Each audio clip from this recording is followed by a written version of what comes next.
What's up, Ragin Nation? How's it going? This is Alex Yu, and you're watching the TF Movie Show. This is just a web series where we're talking about the Transformers live-action movie franchise. This is episode number 5, and just as I suspected, we didn't get to see any footage from the Bumblebee movie at CinemaCon. It was not shown online. It was just for the con attendees who attended at Caesar's Palace in Las Vegas, and they showed 15 to 20 minutes of footage from the Bumblebee movie. That's really exciting, especially for the con attendees, and this is no different from when Paramount did presentations for Transformers Last Night back in 2017, as well as Transformers Age of Extinction back in 2014. They always put out this big presentation where Michael Bay presents a 15 to 20 minute sizzle reel just to get the theater owners really, really hyped, and the media hyped as well for what's to come for the next big Transformers film. And they did the same thing with Bumblebee. And just to make things clear, it's a sizzle reel. It's 15 to 20 minutes of footage. They were never going to show any of this online. 15 to 20 minutes of the film, that's a huge chunk of the movie. That's ridiculous if you actually thought they were actually going to show that online. Do not call it a teaser trailer. Do not call it a teaser. Do not call it a trailer. The reason why is not because I'm nitpicking. It's because it's confusing. It confuses the fans. When you say that it's a teaser trailer or it's a teaser or a trailer, it confuses people because it's not. It's a 15 to 20 minute sizzle reel which shows complete scenes as well as like highlighted footage from various parts of the movie. So that's not a teaser trailer. A teaser trailer or a trailer is 2 minutes to 2.5 minutes long. So yeah, don't get it twisted. That is a sizzle reel, not a teaser trailer. And they've never showed any of this footage online ever. So maybe we can learn for next year or the year after that when they decide to put out another one of these announcements about CinemaCon, the Transformers sequel footage. We won't get us hyped up, because I definitely was not hyped up, because I remember from 2017 and 2014 that they were never going to put out the footage online anyways. It just wouldn't make any sense for Paramount to put out 20 minutes of footage online. So for anybody thinking that, come on guys, we've been going through this many years, 3 movies in a row, they never put out anything for us, okay? So anyways, so, you know, at this point in time, I would like to do, or rather give you my reaction to the reaction of these guys who work in media, who talked about or typed out detailed descriptions of what they saw at the CinemaCon presentation for Transformers Bumblebee. So let's check that out. All right. So I'm just going to read what they wrote from comicbook.com. Some people from comicbook.com attended CinemaCon, and here's what they wrote. An alarm goes off at 8 a.m. Charlie shuts it off, unhappily waking up. Her room is covered in posters. She rocks out with headphones on while brushing her teeth. In the garage, her car is playing the same song. When she enters, it stops. So we're already creating a little bit of mystery there, like what's going on. This is a little weird. You know, she's listening to a song, and then the car's playing the same song. When she walks into the garage, it stops. So what's going on here? A piece of the car hits the floor. She looks beneath it, getting on board with wheels. She slides under the car. Ultimately, she finds Bee's face, which lights up in the eyes and stands above her. She's shocked. This thing fits in the garage. They have a standoff. Bee stumbles around. She reaches for the door handle, but sees he is just stumbling around and scared as he huddles himself in the corner. So Bumblebee's scared. This is one of his earlier contacts with humans. At least in the film, because this is a prequel, and there's a little bit of a standoff. It kind of reminds me of when Evasion Mode Optimus Prime transforms in Cade's barn, and he tries to defend himself, and it's a very shocking moment for both parties. So both Charlie and Bumblebee, they're both scared and they're not sure what's going on. But what I really like about this particular scene in this paragraph, what they described, is that she gets under Bumblebee with the board with wheels, and then she sees a face. That's something we've never seen before. That's really, really cool. They've never done anything like that, and I thought that it creates that magic again that the first one, the very first Transformers film has back in 2007, where a kid is discovering Transformers for the first time. She approaches and says, "Hi." Bee chirps back.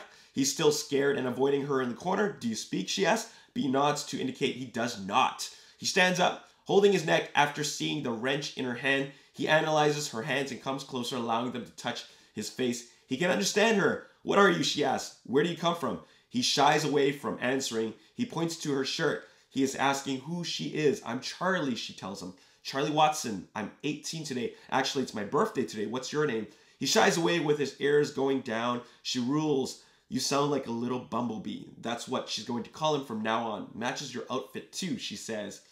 So, Bumblebee, does he really get his name from Charlie? Or was he always called Bumblebee? That's a little bit of a debate right now.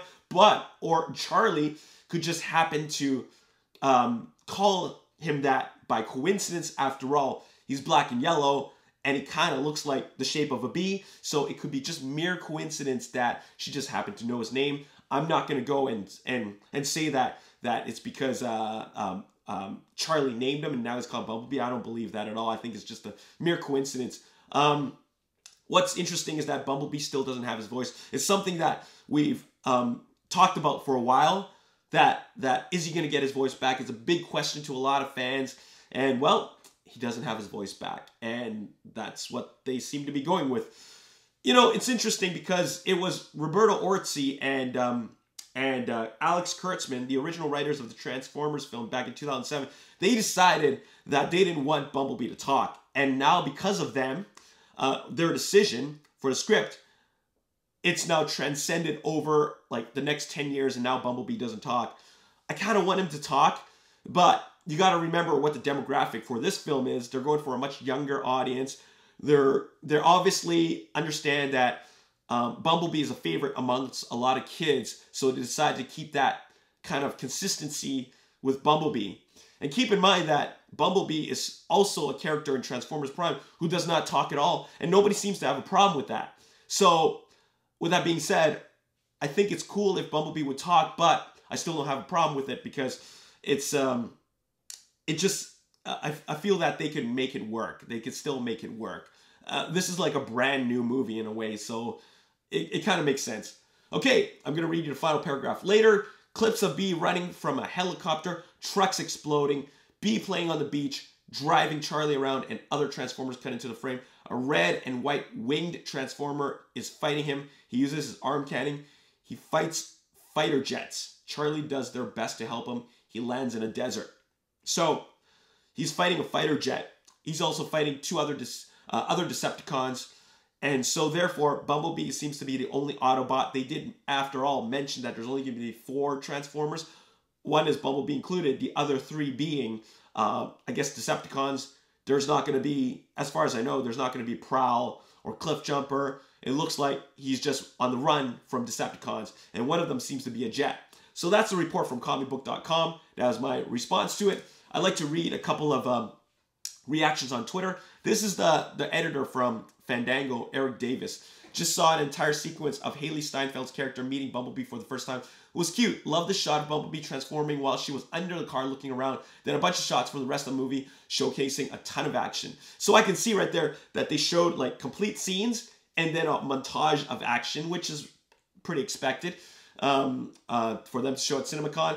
There are definitely other Transformers in the film because Bumblebee is fighting 2 of them at one point. Military also chasing the Transformer who at one point transforms his face to resemble a Bumblebee, which was cute. So it looks like they're putting a bit of visual sight gags for the audience to be able to connect with. I think that's kind of funny to be able to put to have Bumblebee transform his face into a bee, which is a little bit weird. But if I watched that for the first time, I think it would actually be pretty funny. I think a lot of kids would actually find that funny as well. Barry Hertz says, in Bumblebee, behind the scenes clip, we learned that the Transformers prequel will allow us to get to know who Bumblebee really was. Really get to the essence of the robot car. John Cena tries his mightiest to pump the audience up though.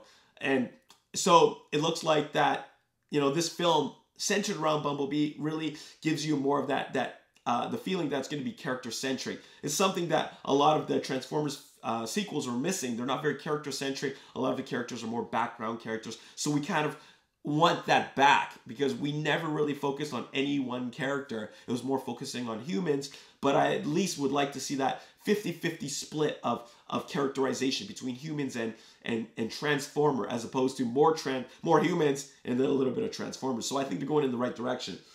Barry Hertz also tweets, Bumblebee clip offers exactly what you expected and feared from the 80s set prequel. Explosions, cars, robot cars, the befouling of the Smiths on the soundtrack, but at least far steadier, more coherent camera work and editing than late period Michael Bay. So that is great news. I am very, very happy to hear that. The camera work is less aggressive. I mean, we got Travis Knight along with his director of photography, who is not Jonathan Sela, who worked with Michael Bay on Transformers Last Night, and he's definitely not one of the original DPs that worked with Michael Bay, where we're so used to really aggressive camera work. So I'm really happy to know that we're seeing more of that steady camera work where it's not so chaotic. That's a really good sign, because when I was watching the first one, I heard a lot of my friends say they didn't even know who was fighting who, because a lot of them were silver with fewer characters that stand out more in terms of the way they look, and steadier camera work, we can actually see better action.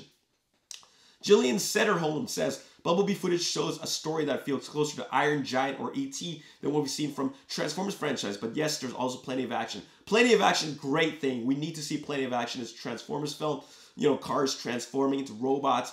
But I love the fact that it's got an Iron Giant feeling. Producer Lorenzo Bonaventura mentioned that it would have an Iron Giant feeling, and the whole E.T. aspect where we're following these kids in this innocent journey of their friendship with this alien robot. I think that's got a E.T. vibe to it, and the fact that it's got a lot of heart like Iron Giant, that really makes me feel good. Finally, Germaine Lucier says, first footage from Bumblebee was very heavy on the heartstrings, very relationship heavy, but also blue and red Starscream. Design looks like Bay's movie, but with just a bit more toy influence. I'm much more interested now. That's a great thing. It looks like Starscream could potentially be the main villain of Transformers Bumblebee, and I wouldn't be surprised, because, you know, Starscream definitely like the, you know, the second primary character of the Decepticons, whereas Bumblebee is also the second primary character next to Optimus Prime. So it's great that Starscream could potentially be the villain. It's great to see familiar faces back from the Decepticons. I thought they were not going to bring back familiar faces from the Decepticons, but it's great that they're doing that. Blue and red, fantastic. That is great. It's going to be a fighter jet. Definitely going to be a fighter jet from the 80s, so not one of the modern planes. It's going to be very interesting to see what he really is. And it's going to have that Bay influence, because, well, Bay's designs will definitely be dominant because it is still the same universe. But I'm still very happy to know that's got a G1-esque look. It finally ends with, let me repeat, I'm 90% sure the villain in Bumblebee is Starscream, and with all the red and blue markings from his original 80s design. Very happy to know that. It's got a very G1-esque feel to it. So this is definitely going to be a film that will really, really have the G1 fans really connecting with it. I think they're going to be really happy with what they see. But what I'm happy about is that this is a very more character-centric film. It's got an Iron Giant vibe, got the innocence of E.T., and it's got the G1 feel, set in the 80s, more character-centric. And I want to feel that magic again that I saw from the 2007 Transformers film. The very first film had this magic to it, and they're going to try to recapture that. And I think they're going to do an even better job doing that, because with Michael Bay's vision, while I really enjoyed the first one, I just felt that they really put a lot of the characters in the background. And with the sequels, it was just all spectacle, no more heart. So I think they're going the right direction. Like I said, I'm cautiously optimistic, but from what I'm reading, I'm actually liking it more and more and more and more. So I'm very happy with what I see. And there you have it. That's my reaction to these reporters' reaction to the footage that they saw. And what do you guys think about that? Let me know in the comment section below. We got 4 characters: Bumblebee, potentially Starscream, 2 more vehicles. Who do you think those Decepticons are? And how do you feel about this whole a more heartfelt Transformers story, where it's definitely going to have a human and a Bumblebee relationship? How do you feel about that? It's definitely what made the first one great, so they're going back to that. Anyways, let me know your thoughts in the comment section below. I got to take care of this flu. Just like totally trying to recover from it. Obviously, talking a lot is not helping, but I just want to get this this video out of the way, and there you have it. I'm going to watch Avengers Infinity War tonight. Anyways, that's all I got to say in this episode. Thank you so much for watching. As always, if you enjoyed this review, if you enjoyed this video, you want to see more, hit the like button, subscribe to the YouTube channel, like me on Facebook, The Ragin Nation. Also follow me on Twitter, Ragin Nation. My name is Alex. Thanks for watching. See you next time. Peace.